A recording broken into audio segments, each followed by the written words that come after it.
जी दोस्तों की हाल है, ठीक ठाक हो। अज बाबे की असी भेजनी है बत्ती, ठीक है। ये करना असी प्रैंक। उन्होंने कहना तुम थले जाके ना चूचे मार के आ गए।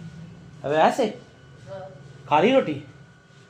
वैसे आया असी अज जरा बाबे ना प्रैंक करने, क्योंकि वो जुत्तियां के डब्बे दे ना मैं वो चूचे रखे सी 22,000 के अबो लैके आए सी। तू बाबा पैर दे के मारता है तो मैं आप इमरान भाई को लैने ने।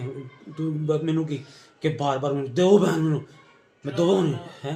मैं कहना यार वो मेरे कल पैर ने तो तू मजाक समझ, ठीक है। बाबे नू फुल करना ही, ठीक है। आ जा आ जा। चलो जी उत्ते चलने बाबे दी बत्ती भेजनी है जरा, ठीक है। बाबा जी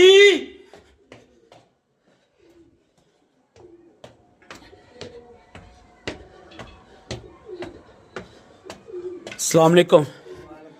की हाल है जी बुरशद जी? की चंद